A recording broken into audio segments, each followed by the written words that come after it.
संत श्रेष्ठ तुकाराम महाराजांच्या गाथेमधील हा 1730 क्रमांकाचा अभंग आहे. हरीच्या दासा भय ऐसे बोलो तेही मिळे, राहोनिया आड उभा देव पूर्वी कोड. हरीच्या दासा चिंता अघटित हे वार्ता, खाव्या ल्याव्या द्यावे तुका म्हणे पुरवावे.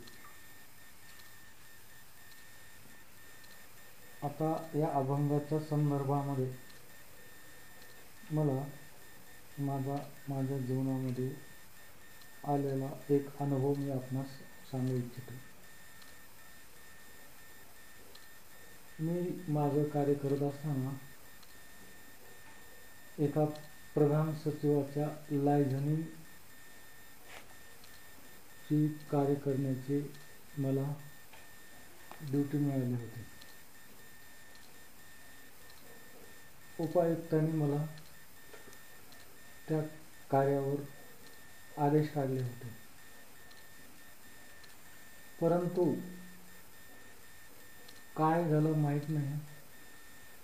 4 दिवसापूर्वी त्यांनी आदेश काढले होते. आदेश मला प्राप्त झाले होते. माझा असा ग्रह झाला होता की सोमवारी ते सकाळी फ्लाईटने शहरात येणार आहे. त्या दृष्टिकोनातून मी निवांत होतो. उप-आयुक्त साहेबांनी सुद्धा मला याबद्दल कल्पना दिली नव्हती. फक्त पत्र दिलं आणि ते त्यातून त्यांच्या कार्यातून मुक्त झाले. आणि त्यानंतर त्यांच्या नियोजित दौऱ्याप्रमाणे ते पहाटे 6 वाजता विमानतळावर आले. उपायुक्त साहेबांना सुद्धा माहीत नव्हतं. प्रधान सचिवांनी त्यांना फोन केला, लायझनिंग ऑफिसर कोण आहे? आणि याप्रमाणे 6 वाजता मला मेसेज आला, तुम्ही विमानतळावर जा. 10 मिनिटात मी तयार होऊन रेस्ट हाऊसवर गेलो. तिथे गेल्यानंतर सचिवांचा अवतार पाहून मी भयभीत झालो. उप-आयुक्त साहेबांनी जे नाही ते ॲक्शन घेण्याची माझ्यावर ओरडण्याचा प्रयत्न केला. परंतु म्हणजे सांगायचा उद्देश हा की मी ज्या गोष्टीमध्ये तल्लीन होतो, महाशयाने मला या प्रकरणातून मी म्हणजे एकदम वाचून टाकलं. त्यावर माझ्यावर कसलीही कार्यवाही झाली नाही आणि मी या प्रसंगातून बाल वाचून गेलो. म्हणजे एक प्रधान सचिव दर्जाचा अधिकारी येणार असून त्याला विमानतळावर रिसीव्ह करून गेस्ट हाऊसवर नेण्याची माझ्यावर जबाबदारी असताना सुद्धा मी पार नाही पाडू शकलो. आणि याप्रमाणे मला या प्रसंगातून परमेश्वर रूपी घनस्वरूपाने मला वाचवलं. त्यांचा राग तो उग्र होताच, परंतु त्यांनी त्यावर काहीही कृती केली नाही. यावरून याचा अर्थ माणसाने निष्काळजी राहिलं पाहिजे असं नाही होत, परंतु कधी समोरच्या माणसाचं निष्काळजीपणा सुद्धा आपल्याला होऊ शकतो. आपलाही काही निष्काळजीपणा असं राहू शकतो. प्रत्येक माणूस 100% परफेक्ट असेल असं नाही, परंतु कधी चुका माणसाच्या हातून अजाणतेपणे होतात. जाणून होत नाही, अजाणतेपणाने होतात. जाणून करणारा माणूस ह्याला प्रायश्चित 100% मिळेल याबद्दल संशय नाही. जो इंटेन्शनली चुका करतो, जो इंटेन्शनली कामामध्ये गडबड करण्याचा प्रयत्न करतो, त्याला त्याचं फळ मिळतं.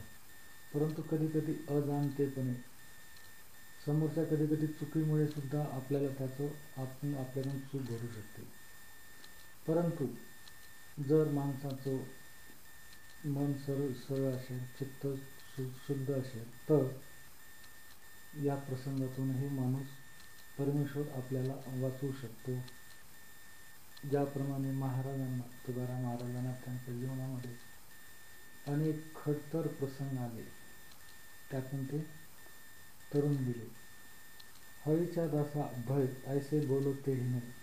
जे परमेश्वर रूपी आनंद घन स्वरूपाला प्रथम प्राधान्य देतात, त्याची भक्ती करतात, अशा माणसाला बळी कसल्याच प्रकारचं राहत नाही. राहवणे आड उभा देवपूर्वी कूड. सतसत वेग बुद्धीला स्मरून जे कार्य करतात, म्हणजे जे परमेश्वराची भक्ती करतात, अशा लोकांची इच्छा, चांगल्या इच्छा परमेश्वर आड राहून पुरवतो. तो त्याच्या पाठीमागे असतो आणि तो त्याच्या इच्छा पुऱ्या करतो. हरीच्या दासी चिंता अघटित हे वार्ता. जे परमेश्वर स्वरूपाच्या मार्गावर असतात, अशा माणसाला चिंता शून्य असते. तो चिंता विरहित असतो. चिंता त्याच्या डोक्यात कधीच येत नाही. तो नेहमी सुखी असतो, कारण तो सुखाचीच आराधना करत असतो.